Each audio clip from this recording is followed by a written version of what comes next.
Hi, this is Ben Lowell, and welcome to Back to the Bible Canada with Dr. John Neufeld. We begin today with a brand new series called God and Money. And so let's turn in our Bibles to Luke chapter 16, verses 1 to 13, as we study that and several other parables of Jesus on the subject of money with Dr. John Neufeld.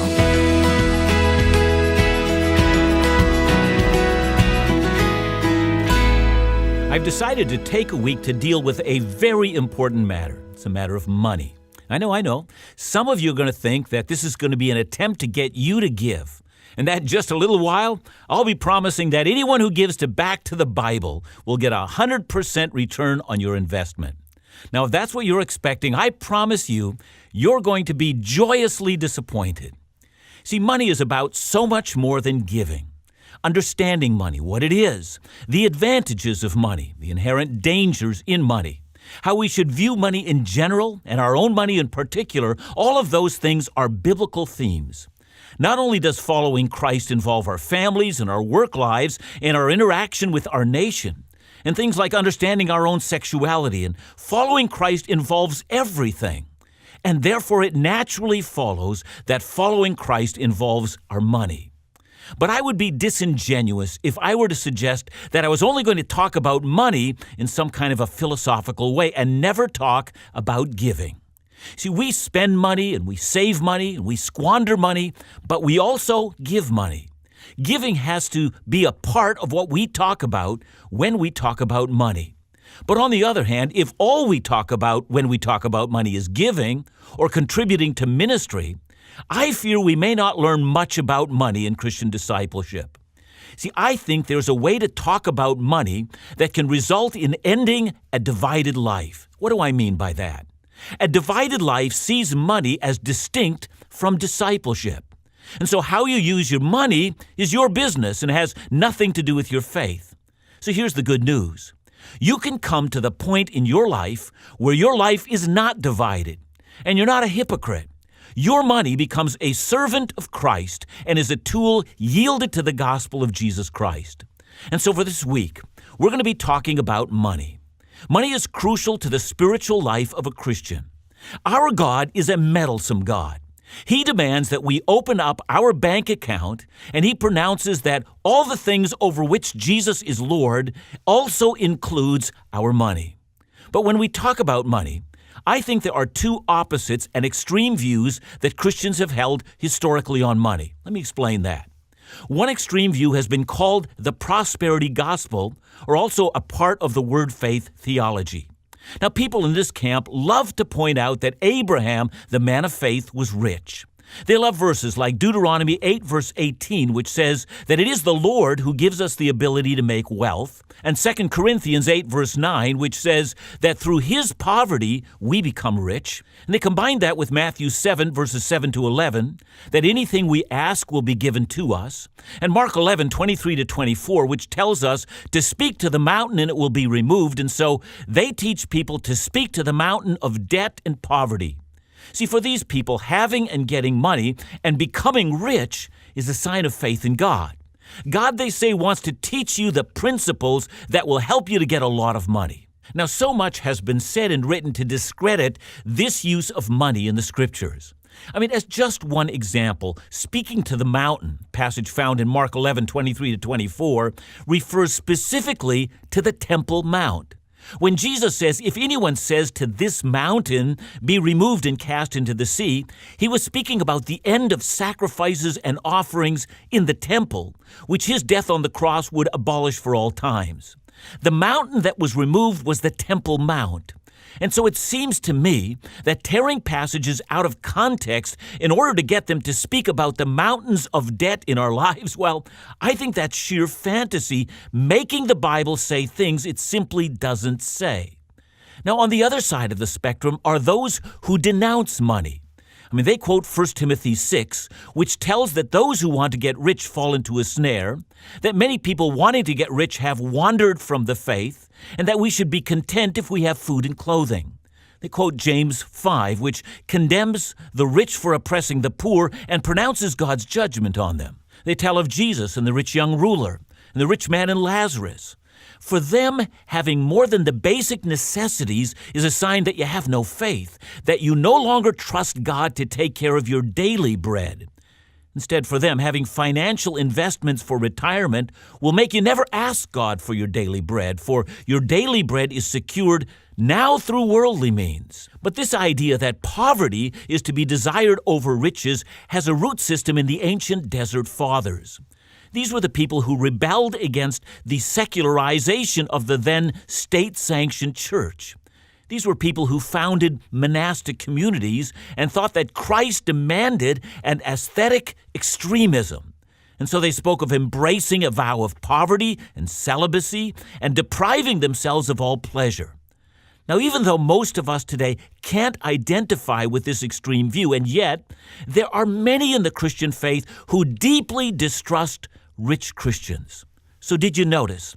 One side says money is a sign of faith, and the other says the exact opposite. Now, did you notice? Both sides can produce an impressive amount of Scripture, but did you also notice that you can only make your case on either extreme by ignoring an impressive amount of Scripture and by refusing to understand the context of a given Scripture passage? See, whatever we think of the matter, would you also notice that money is not a subject that anyone ignores? People feel genuinely, passionately about money. And what often surprises so many who don't know is that Jesus spoke about money almost more frequently than any other topic. 16 of his 38 parables deal with the subject of money. A quick read through all the parables of Jesus shows Jesus speaking about investments, savings, debt, hiring procedures, wage structures of workers, leasing property, banking, the accumulation of interest, building construction and its costs, and even about dividing up an estate at death. Clearly, Jesus was interested in money. Now, in order to understand Jesus on money, I'm going to do something I've not done before. I want to speak on not about one of the parables on money, but 3 of Jesus' parables and combine his teaching about money from all 3. The first of his parables is the parable of the dishonest manager, the second his parable of the talents, and the third his parable of the 10 minas. So let's listen to all 3. The first found in Luke 16, 1-13. He also said to the disciples, "There was a rich man who had a manager, and charges were brought to him that this man was wasting his possessions. And he called him and said to him, 'What is this that I hear about you? Turn in the account of your management, for you can no longer be manager.' And the manager said to himself, 'What shall I do, since my master is taking the management away from me? I'm not strong enough to dig, and I'm ashamed to beg. I have decided what to do so that when I'm removed from management, people may receive me into their houses.' So summoning his master's debtors one by one, he said to the first, 'How much do you owe my master?' He answered, 100 measures of oil. And he said to him, 'Take your bill, sit down quickly, and write 50. And he said to another, 'And how much do you owe?' And he said, 100 measures of wheat. And he said to him, 'Take your bill and write 80. The master commended the dishonest manager for his shrewdness. For the sons of this world are more shrewd in dealing with their own generation than the sons of light. And I tell you, make friends for yourself by means of unrighteous wealth, so that when it fails, they may receive you into eternal dwellings. One who is faithful in very little is also faithful in much, and one who is dishonest in very little is also dishonest in much. If then you have not been faithful in the unrighteous wealth, who will entrust you with true riches? And if you have not been faithful in that which is another's, who will give you that which is your own? No servant can serve 2 masters, for either he will hate the one and love the other, or he will be devoted to the one and despise the other." Now, there are a great many people who find this parable perplexing. It seems to us as if Jesus is commending a dishonest manager for pulling the wool over his employer's eyes and using his money to buy friends. This kind of person seems to be lacking all ethical parameters. I mean, does Jesus think that people who switch price tags in order to garner special deals are to be commended? Well, no, he doesn't think that.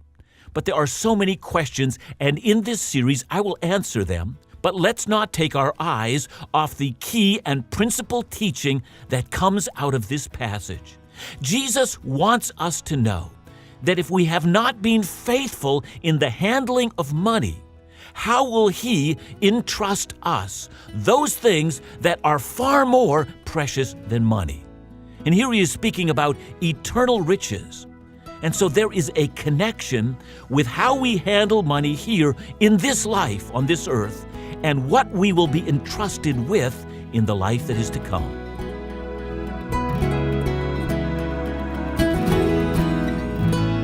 Let me share with you a few comments from our listeners. This is one of the most insightful and fulfilling studies I have ever heard in my life. Another, I'm a pastor and I've been listening to Back to the Bible podcast since the fall. I'm very thankful to be able to listen to the daily podcast and have my own life and ministry enriched with excellent teaching that Dr. Neufeld provides. And thank you at Back to the Bible for all the amazing work you do. You've helped my walk more than you'll ever know. What a great encouragement. And it reminds us to say thank you. Your prayers and financial support, your commitment makes all our Bible teaching ministries possible and available to anyone thirsting to hear. Please continue to partner with us. Together, lives are being encouraged and changed. Offer your generous support today by calling 1-800-663-2425 or visit backtothebible.ca.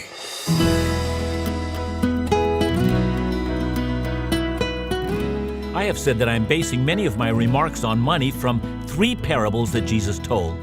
The first is the parable of the dishonest manager. The second is the parable of the talents. I'm reading Matthew 25, verses 14 to 30. For it will be like a man going on a journey who called his servants and entrusted to them his property. To one he gave 5 talents, to another 2, and to another 1, to each according to his ability. Then he went away. He who had received the 5 talents went at once and traded with them, and he made 5 talents more. So also he who had 2 talents made 2 talents more. But he who had received the 1 talent went and dug in the ground and hid his master's money. Now after a long time the master of those servants came and settled accounts with them. And he who had received the 5 talents came forward, bringing 5 talents more, saying, Master, you delivered to me 5 talents. Here I have made 5 talents more. His master said to him, Well done, good and faithful servant. You have been faithful over a little. I will set you over much. Enter into the joy of your master. And he also who had the 2 talents came forward, saying, Master, you delivered to me 2 talents. Here I have made 2 talents more. His master said to him, Well done, good and faithful servant. You have been faithful over a little. I will set you over much. Enter into the joy of your master. He also who had received the 1 talent came forward, saying, Master, I knew that you are a hard man, reaping where you did not sow, and gathering where you scattered no seed. So I was afraid, and I went and hid your talent in the ground. Here you have what is yours. But his master answered him, You wicked and slothful servant, you knew that I reap where I had not sown, and gather where I scattered no seed. Then you ought to have invested my money with the bankers, and at my coming I should have received what was my own with interest. So take the talent from him and give it to him who has 10 talents. For everyone who has, more will be given, and he will have an abundance. But from the one who has not, even what he has will be taken away. And cast the worthless servant into outer darkness. In that place there will be weeping and gnashing of teeth. Well, again, as with the first parable, we see that using money and investing money is key for Jesus. But here it seems like the ramifications of how we invest is enhanced. You see, in the first parable, Jesus spoke of eternal rewards, but here he speaks of the place of outer darkness, the place of endless torment, the place we know to be hell.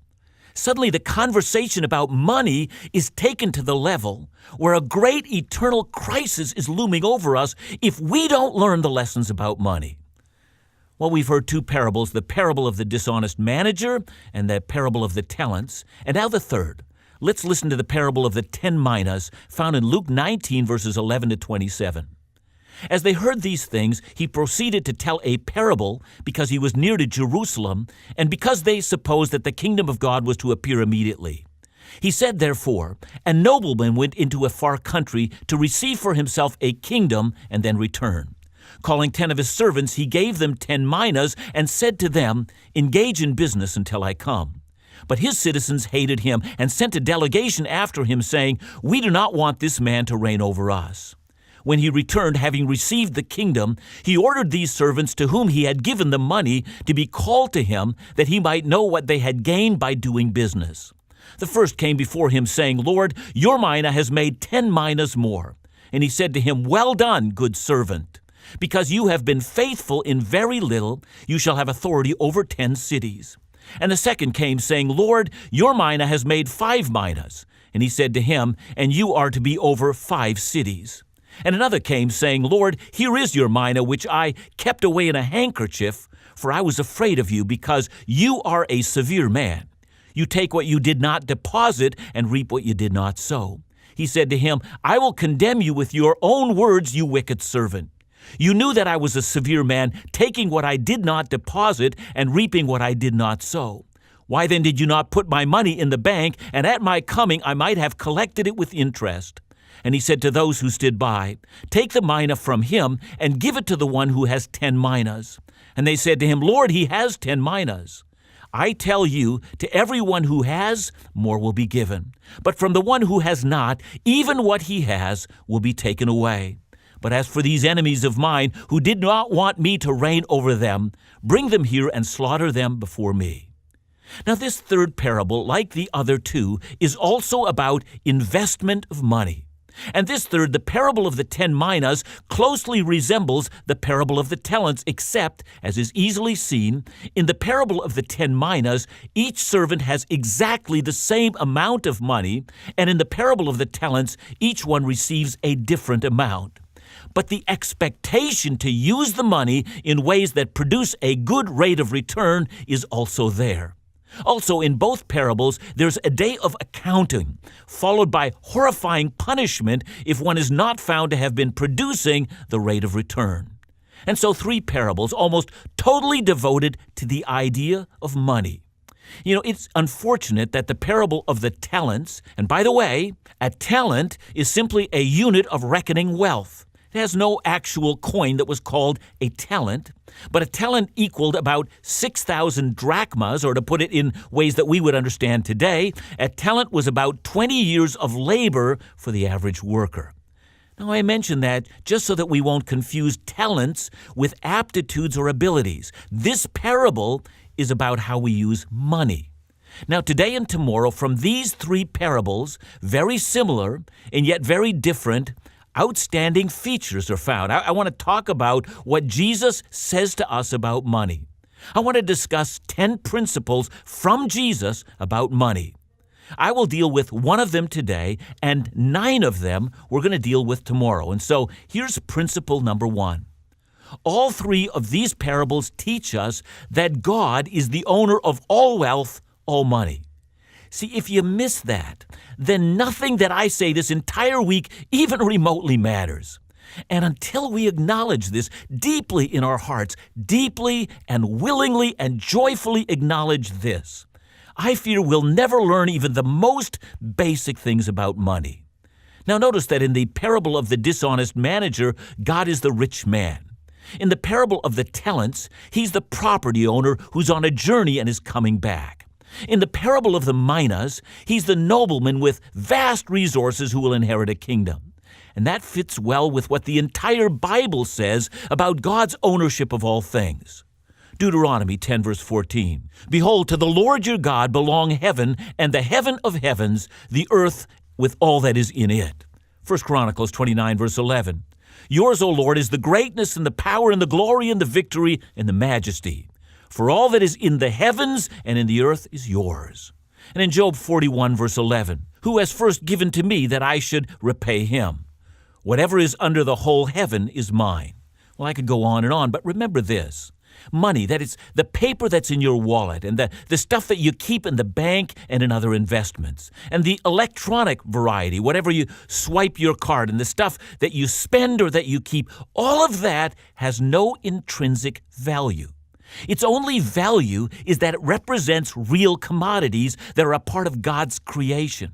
I mean, have you ever noticed that the valuation of the stock market goes up and down, as does the value of our national currency? When unemployment is up, or the worldwide price of commodities rises or falls depending upon supply and demand, the value of money rises and falls. Before the Second World War, Germany experienced what was called hyperinflation.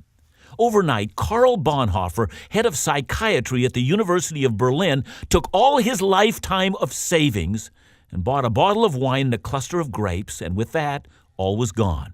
What once was considered to be of great value was in a matter of days reduced to worthless paper. See, money is no more than a tool that estimates the value of the commodities that are part of God's creation. And in ancient times, wealth was measured in terms of building and land and cattle, and later precious metals, silver, gold were the measure of wealth, and finally, we hand out paper and coins, which are a symbol of the real wealth that's located in the earth. But this one thing is the key to all that Jesus taught about money.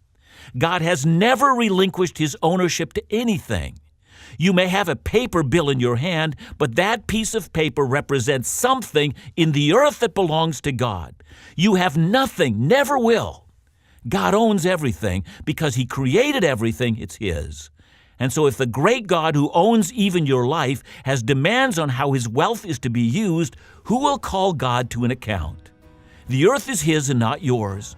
And no lesson on money ever gets anywhere until we acknowledge that one thing. You can't lay claim to another person's bank account, and you can't lay claim to God's ownership of your bank account.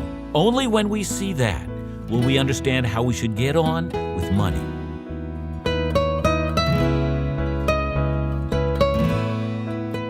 Well, John, for many, you may have opened up a can of worms today. Money is a hot topic for so many people. And yet it really is a barrier for so many in the relationship to God as well. Something fundamental is being said today, isn't it? Yeah, because I know that in the years that I've done ministry, I can't tell you of how many times when I've spoken about money, there's been a harsh response, either an email or someone has even confronted me. I think I can speak about sex, about the relationship between men and women, about feminism. I can speak about almost any hot topic, and it doesn't get the kind of response that talking about money gets. I don't know, there must be a lot of nerve endings, Ben, I think, in our wallets because it's so sensitive to us. And yet, because Jesus spoke about it so often, and indeed, the rest of the Bible does as well, I think we are robbing God's people of what they desperately need in order to walk in discipleship when we don't talk about money. So I think that Christ demands that we talk about money so that all of us might be benefited and that we understand how important it is for us that we walk fully with God in every area of our lives. This is certainly one of them. Well, we look forward to hearing more in the next few days. Back to the Bible Canada, leading you forward in your walk with Jesus every day.